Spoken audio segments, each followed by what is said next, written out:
예, 성도님들 반갑습니다. 한 주 동안 또 잘 지내셨습니까?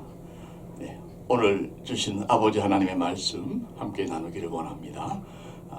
출애굽기 20장 말씀. 오늘 말씀의 제목은 십계명입니다.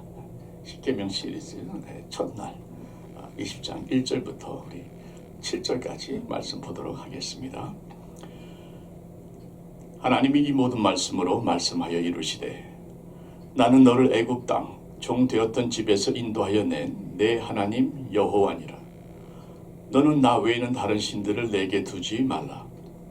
너를 위하여 새긴 우상을 만들지 말고 또 위로 하늘에 있는 것이나 아래로 땅에 있는 것이나 땅 아래 물속에 있는 것에 어떤 형상도 만들지 말며 그것들에게 절하지 말며 그것들을 섬기지 말라.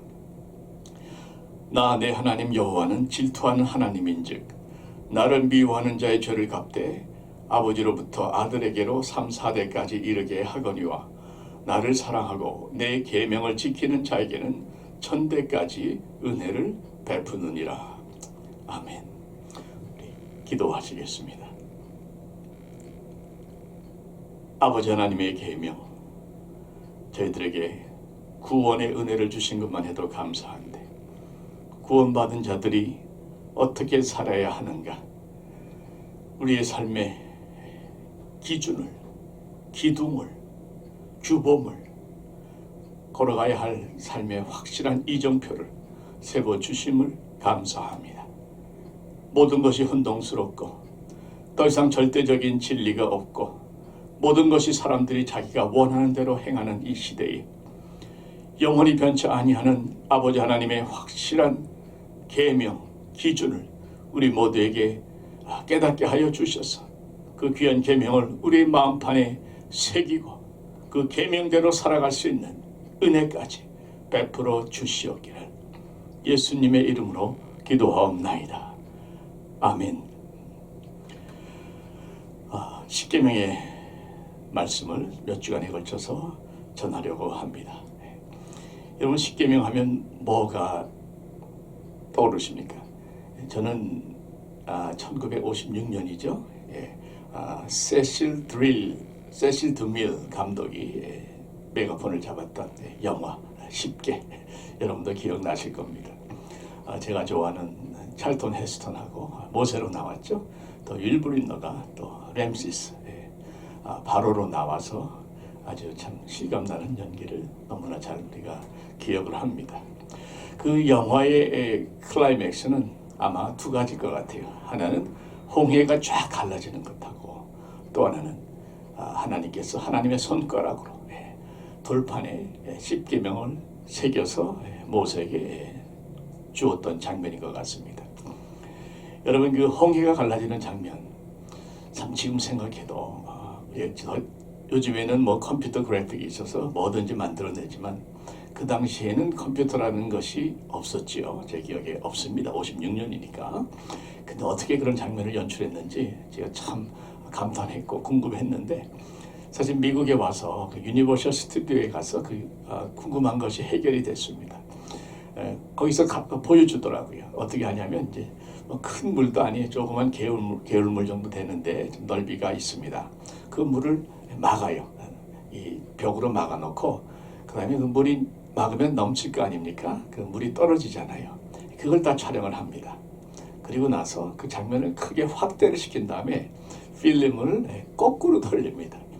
거꾸로 돌리니까 이 빈자리에 물이 떨어지면서 메꿔졌던 그 장면이 거꾸로 가니까 그 물이 가득 차 있던 물이 거꾸로 다 올라가는, 그래서 홍해가 쫙 갈라지는 그런 장면이 그대로 노출이 되더라고요.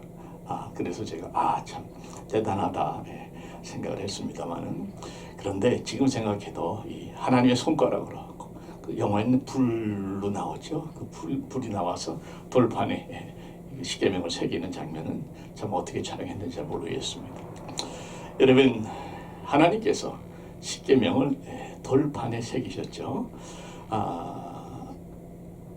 어떤 분은 이 하나님께서 왜 돌판에 십계명을 새겼는가, 이렇게 비유를 해석을 합니다. 비유가 아니고 현실을 이렇게 해석을 합니다. 아마 하나님께서 이 돌판 같은 우리 사람의 마음에 말씀을 새기기를 원하셔서 비유적으로 돌판에 새기셨다, 이런 말씀 하더라고요. 정말 돌판처럼 완고한 마음이 사람의 마음이고 바로 우리의 마음 아닙니까? 그 강력한 단단히 굳어버린 그 마음에 하나님의 계명이 새겨지는 귀한 은혜가 있기를 바랍니다. 여러분, 십계명을 가리켜서 여러 가지 이야기를 합니다. 율법의 심장이다. 모든 율법을 움직이는, 모든 율법을 뛰게 만드는 그런 심장 같은 것이다.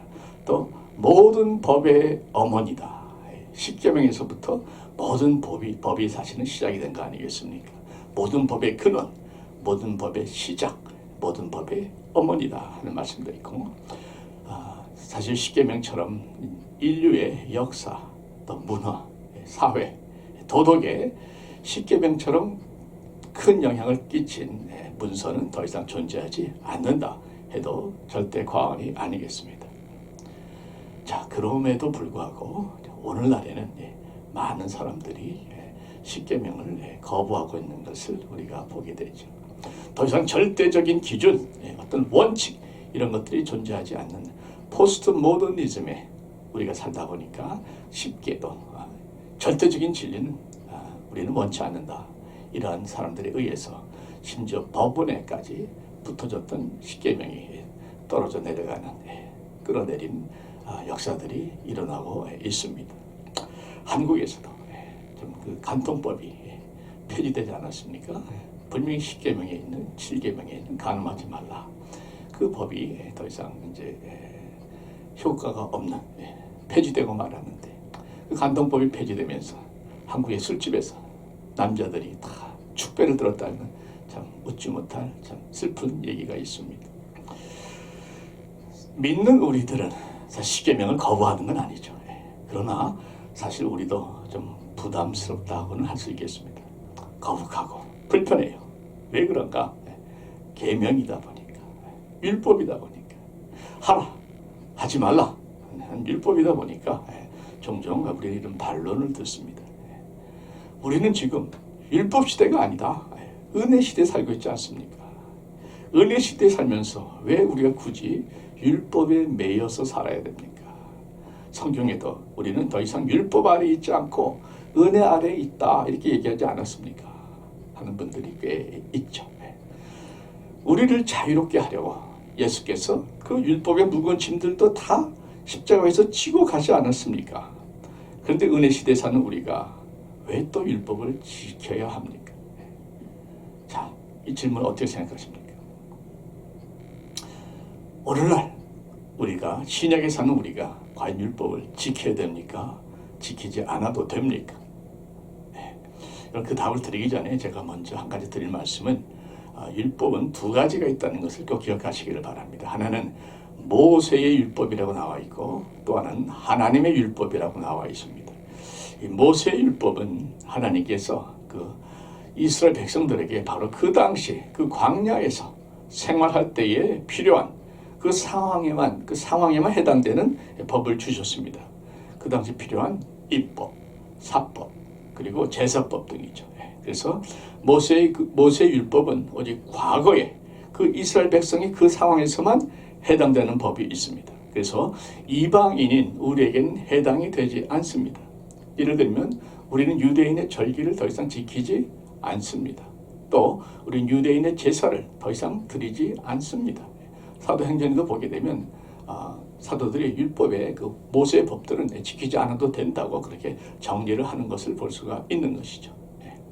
자, 그런데 또 하나의 율법이 있는데 그것은 하나님의 율법이다 하는 것이죠.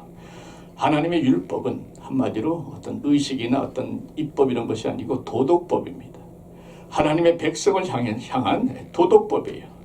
그래서 그 도덕법, 하나님 율법의 핵심은 십계명이고, 나머지 다른 계명들은 그 율법을, 십계명을 풀어가는, 보충 설명하는 그러한 내용으로 봐도 무관할 것 같습니다.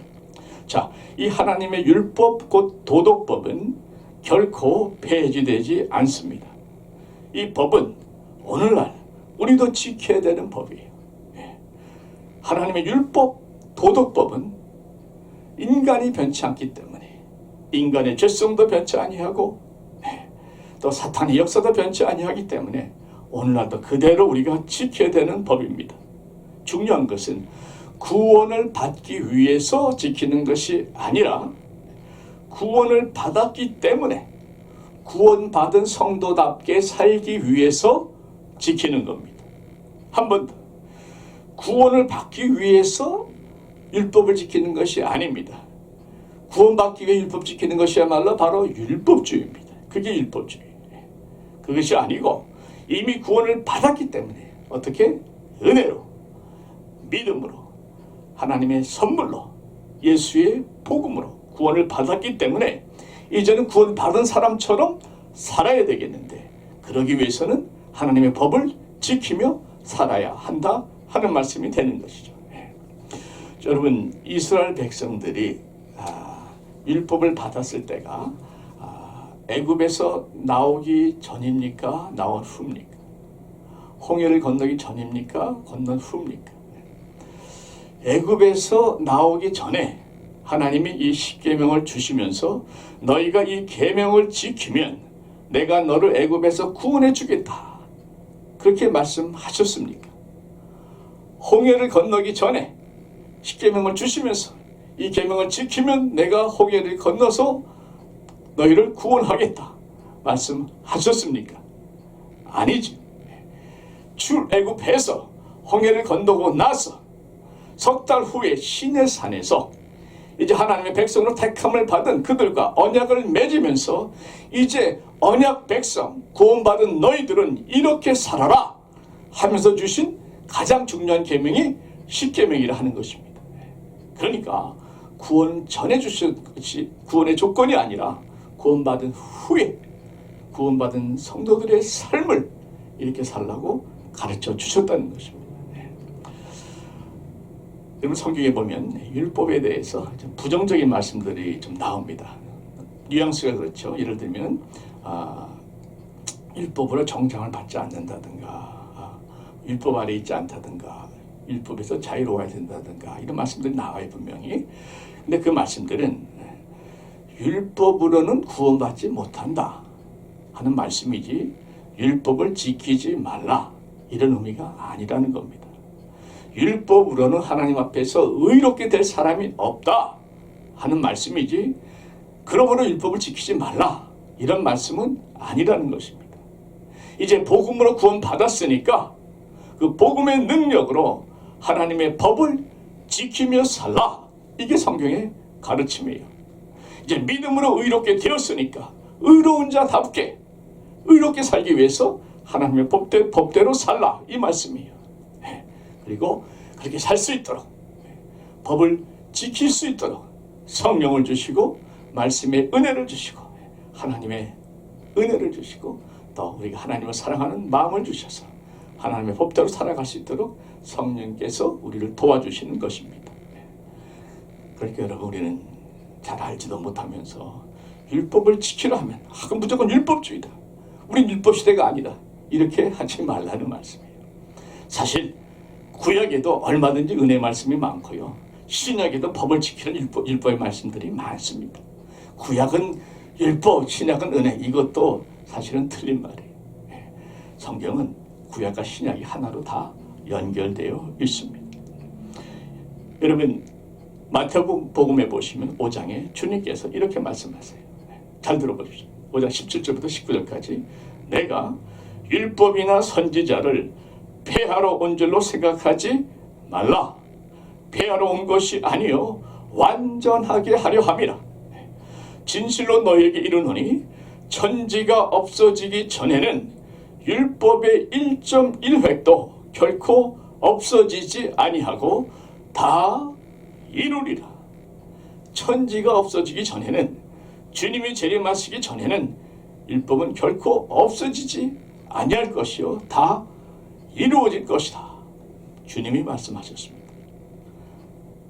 사도 바울도 로마서 3장 31절에 그런즉 우리가 믿음으로 말미암아 율법을 파괴하느냐? 그럴 수 없느니라. 도리어 율법을 굳게 세우느니라. 율법을 폐기하고 파기하는 것이 아니라 율법을 굳게 세운다고 바울도 말씀하고 있는 것이죠.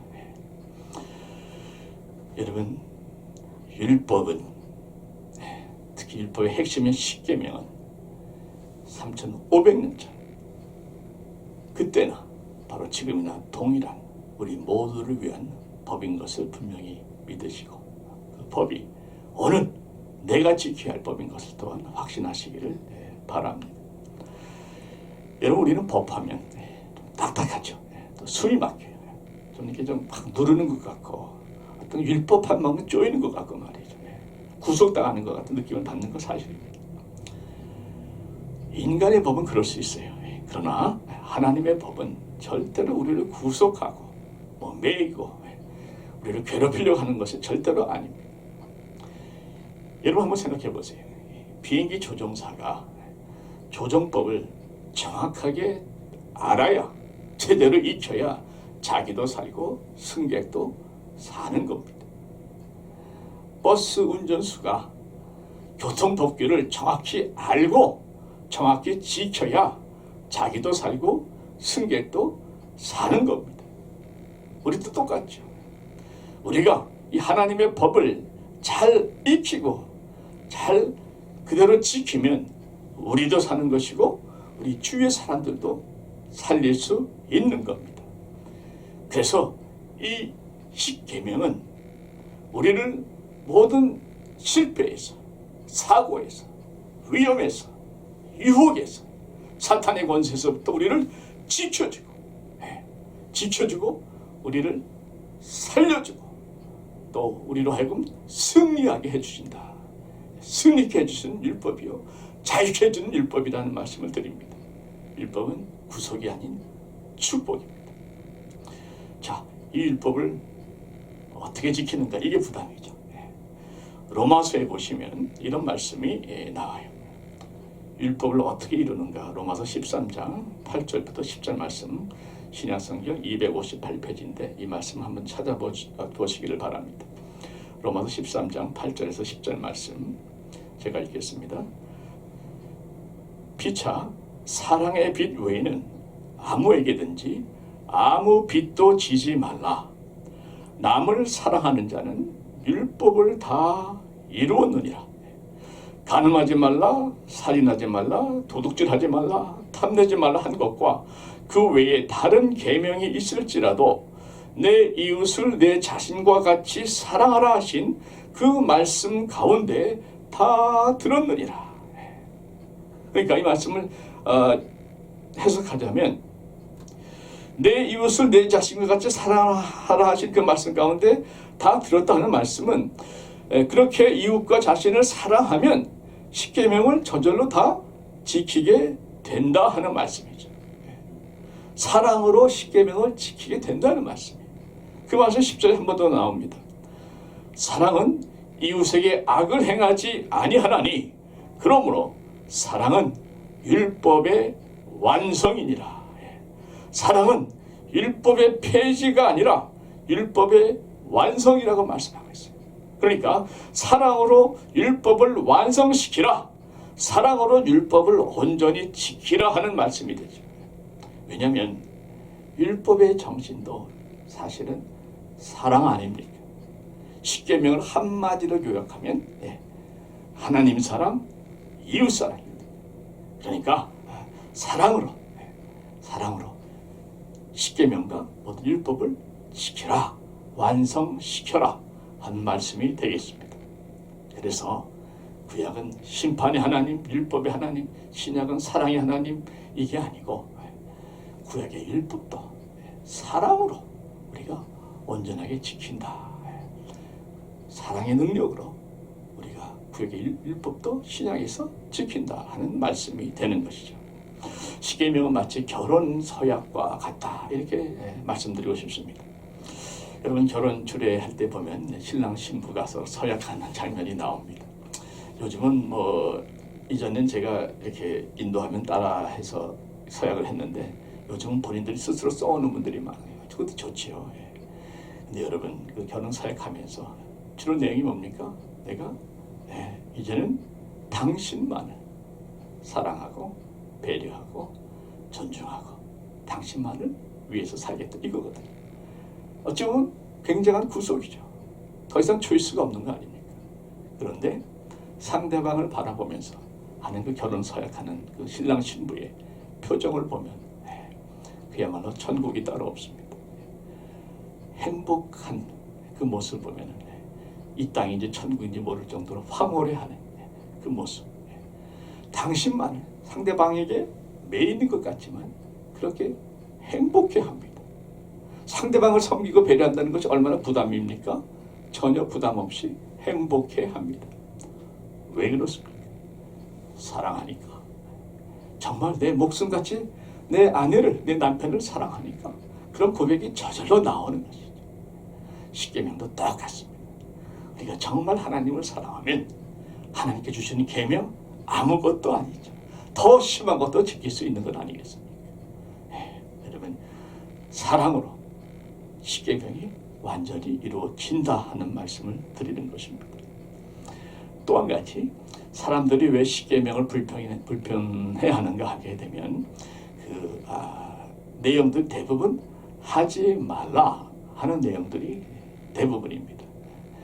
이 말씀은 제가 인터넷 설교 중에 한홍 목사님 하신 말씀 중에서 참 제가 깨달음이 있어서 여러분이 전해드립니다만은 모든 그 계명이 부정적인 게 많죠, 그죠? 간음하지 말라, 살인하지 말라, 토적질하지 말라, 거짓 증거하지 말라 이렇게 나가니까 너무 숨막힌다 이거예요. 근데 여러분 잘 생각해 보세요. 사실 하지 말라고 하는 것하고 하라 하는 것하고 어느 것이 더 쉽습니까? 하지 말라고 하는 것은 그것만 안 하면 되는 겁니다. 안 하면 끝나는 거예요. 그죠? 하라 하는 것은 그걸 다 해야 돼요. 어떤 게 더 쉽냐 말이죠. 사실 그게 따로 십계명 지키는 거 어렵지 않습니다. 살인하지 말라. 여러분 사람 죽이는 게 어렵습니까? 안 죽이는 게 어렵습니까? 안 죽이는 게 훨씬 쉽잖아요. 그러니까 죽이지 않으면 되는 거 아닙니까? 간음하지 말라? 여러분 간음하는 게 어렵습니까? 간음하지 않는 게 어렵습니까? 여러분 간음한다는 거, 남 몰래 바람 피운다는 거, 여러분 그거 보통 머리 안 좋으면 안 됩니다.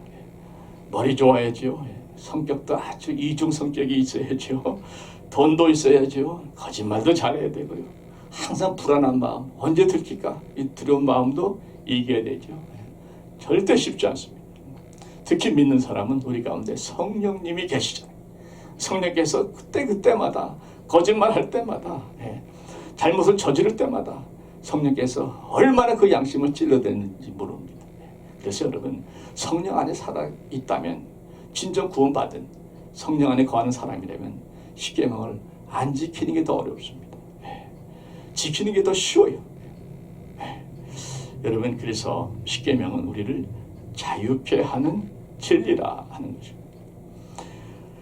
하지 말라는 것 빼고는 다 하면 되는 거죠.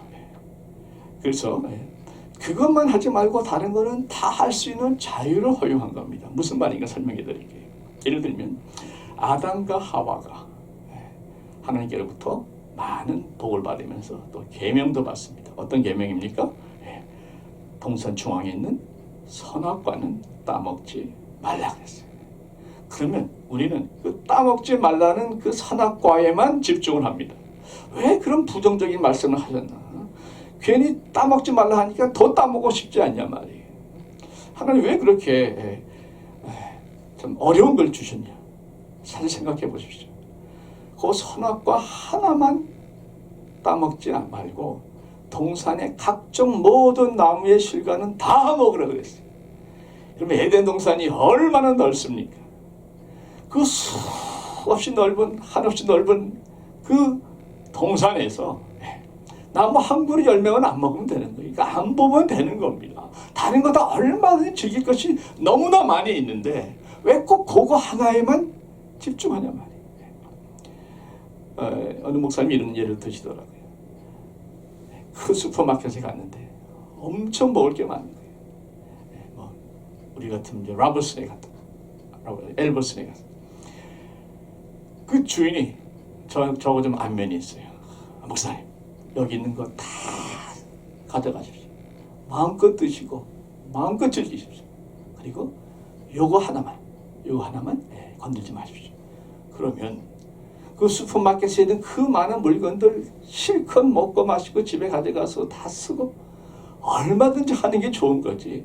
그거 하나 먹지 말라는 거 그거 가지고 그 앞에 앉아가지고 이거는 왜 못 먹게 하냐. 이거 참 주인 나쁜 사람이다. 이건 왜 못 먹게 하냐. 이러고 앉아 있다면 그 다른 모든 것 즐길 것 누릴 것들은 하나도 안 건드리고 그것만 붙잡고 있다면 그것처럼 바보 같은 사람이 어디 있냐 말입니다. 여러분, 하나님께서 우리에게 하지 말라고 하신 것은 그 외에 다른 모든 것들은 마음껏 누리라는 엄청난 자유를 주신 겁니다. 엄청난 자유를 주시기 위해서 그것만은 너가 지켜라 이렇게 말씀하는 것이에요.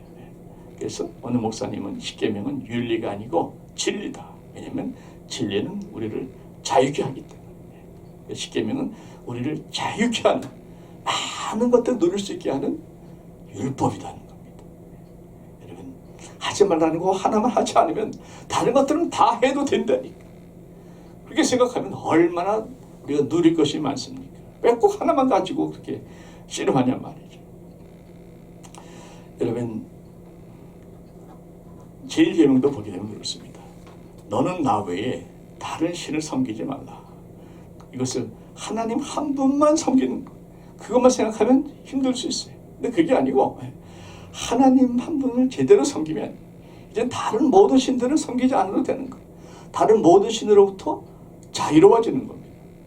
그러니 얼마나 은혜입니까?